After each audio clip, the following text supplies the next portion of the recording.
Today on Poor Choices, we're learning how to ignore distractions with this creamy Parmesan risotto that requires a good 30 to 40 minutes of your attention. Who's that crying in the background? I don't know, I'm making risotto. We just got in a car accident, still whipping up my risotto. An asteroid just hit the earth. Guess I gotta eat this risotto quickly after I'm done stirring.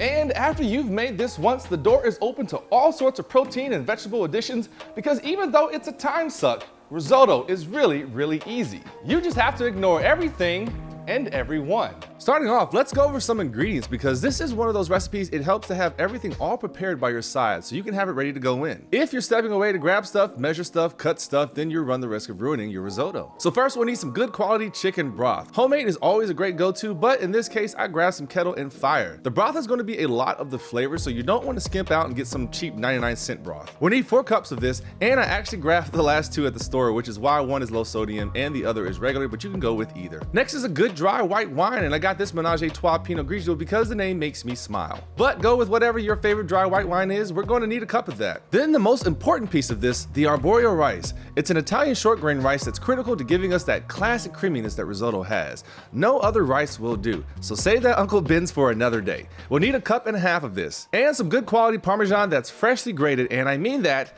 Just like the chicken broth brings a lot of flavor, the Parmesan is also the star of this show, so that prepackaged bag or that jar ain't it. Put it down. I see you trying to grab it. I'm going to grate about a cup of this with the plan being to use about 3/4 of it in the risotto and then the rest just as some garnish to sprinkle on top at the end. Hey, what did I just say? Put the jar of Parmesan back in the refrigerator. And of course, we'll need half of a yellow onion finely diced so it just melts right into that risotto. And about 3 to 4 cloves of freshly minced garlic. I usually use my garlic press for this, but I couldn't find it, so I just did it with my knife to get some reps in. Practice makes perfect, right?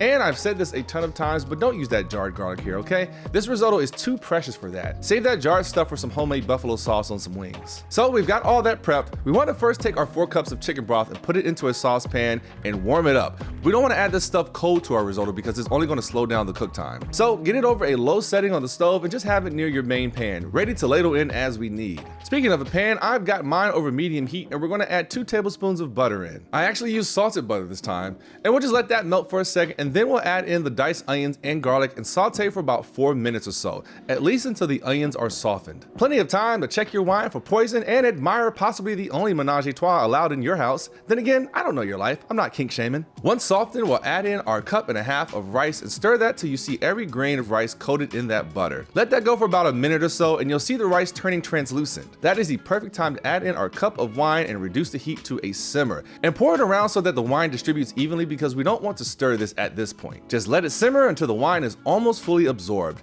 Then comes the fun part. The ladle by ladle addition of our warmed up chicken stock. Now there is a lot of debate about whether you need to constantly stir or not, and honestly people have seemed to have success with both methods. I think it just comes down to how likely are you to lose control of your cook. Like if you're not stirring, are you most likely to walk away and do something else and then completely forget that you're cooking? Honestly, I did what I'd call a hybrid. I stirred every now and then I just didn't go too far away. I stayed in the kitchen area. But I wasn't babysitting this the entire time. And as far as intervals of time between ladling the chicken broth in, whenever I could draw a line through my risotto with my spatula and it stayed open, that's when I would add in the next ladle full of broth. And I just kept repeating that till all the broth was used up. And you may notice that signature creaminess of the rice doesn't really happen till right at the very end. Like it'll look very grainy and separated until like those last 2 ladlefuls. Then the creaminess begins to come out. So don't panic if you're like 35 minutes in, you're like, wait, this looks nothing like risotto. It's coming. Once you have achieved that signature creaminess, it's time to taste because that's what's important. The mouthfeel. Does it feel tender or does it still have some bite and need some more time to cook? Again, don't be surprised if you're cooking for 40 minutes or so. The patience is well worth it.